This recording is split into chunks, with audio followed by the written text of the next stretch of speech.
So whatever you give parent complaint to your parents, they'll come and ask, and we have to ask you, sir.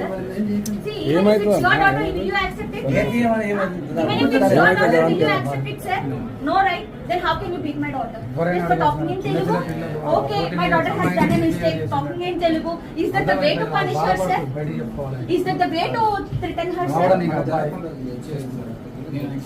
Sir ఇప్పుడు జరగదు already last time complaint ఇస్తేనే నువ్వు ఎన్నిసార్లు complaint ఇస్తే అన్నిసార్లు punishment ఉంటుందని చెప్పి బెదిరించినావంట. ఈ మాట నా బిడ్డ నువ్వు అనలేదని మాత్రం అనకండి, ఊరిగా చెప్పాలి. ప్రాబ్లం అతనితోటి, అతని బిహేవియర్ తోటి. సార్ లవ్ స్టోరీస్ ఎందుకు సార్ మీకు? సార్ లవ్ గురించి మాట్లాడాల్సిన అవసరం ఏముంది? లేదా నా డాటర్ ఏమన్నా లవ్ స్టోరీస్ మెయింటైన్ చేస్తారా? సార్ ప్రామిస్ వద్దు సార్. మీరు 30 ప్లేస్ అమ్మాయి 30, మీరు ఆ మాటలు ఎందుకు మాట్లాడాలి? అబద్ధాలు కాదు సార్, అబద్ధాలని కాదు. ఇప్పుడు స్కూల్లో జరిగే discussions, see as a sister or as a mother I be very friendly with my daughter అనుకున్నాను. Even if you are a father, you will be very friendly with your daughter, right? Being friendly with your child, if a child says these things, so నేను ఇంకా మా పాపని స్కూల్కి పంపించగలుగుతాను. నేనేం చేస్తాను, ఎందుకమ్మా ఈ లెవెల్ రూల్స్ అప్పటిదాకా ఇందుకు కూర్చోంటాను? Because it matters, respect matters to every parent, respect matters. తను అంత హర్ట్ అయ్యి వాళ్ళ బాబుని కొట్టినందుకే తను వచ్చారు, కానీ నువ్వు మా పాపని కొట్టినందుకే మేము ఇక్కడికి వచ్చాం. కానీ సార్ అంటిల్ అండ్ అన్లెస్ మేము ఇక్కడికి వస్తామా? మీరు మిస్టేక్ చేయలేదు కాదు. Telugu speaking is not wrong thing, because Telugu is our mother tongue.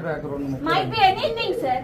Telugu rectify చేయండి సార్. ఐరస్ స్కేల్స్ కొట్టడం, iron scale is not because before generation మమ్మల్ని ఐరన్ స్కేల్స్ కొట్టారు, మమ్మల్ని మా మ్యాథ్స్ సార్ కొట్టారు. We have done everything. కానీ ఏమైపోతుందంటే మా జనరేషన్ కిడ్స్ ఏంటంటే మా పాప ఈ సార్ వల్ల మెంటల్లీ వెరీ డిప్రెస్డ్.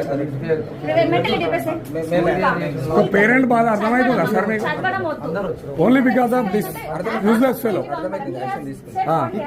ఇక్కడ సార్ ఆయన ఎక్కడ చదువు చెప్పడానికి కూడా అర్హుడు కాదు.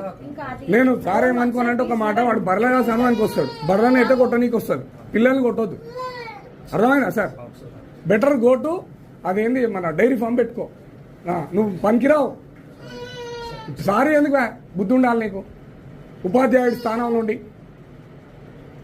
మా దగ్గర 4 గంటలు స్కూల్లో 10 గంటలు మీరే అడగాలి సార్. మీకే సేమ్ సార్, సేమ్ మీకు. మా దగ్గర 8 గంటలు వచ్చి నిద్రపోతారు, 4 గంటలు మేరకతో ఉంటారు, 14 గంటలు మాకు కాబట్టి 10 గంటలు మీకు ఇస్తున్నాం. మీకు సేమ్, మాకు కాదు సార్. మా అబ్బాయి సార్, మా అబ్బాయి మీ అబ్బాయి ఈవినింగ్ వస్తే 4 అవర్స్ ఉంటారు, మళ్ళీ 2 అవర్స్ ట్యూషన్, మళ్ళీ పడుకుంటారు. వచ్చి తిన్నారా పడుకో అంటే తినే దగ్గర ఒక హాఫ్ అన్ అవర్, గంట 2 గంటలు, పొద్దున 2 గంటలు మాతో ఉండేది పిల్లలు. 4 గంటల తర్వాత ఉంటే ఎక్కువ పిల్లలు. తప్పులు సరిదిద్దుకుంటాం, తప్పు జరిగిన మాట వస్తేనే మేము సరిదిద్దుకుంటాం, రెక్టిఫై చేస్తాం. మా సార్ తరఫున జరిగిందో, ఎట్లా జరిగిందో, ఏం జరిగిందో అన్నీ కూడా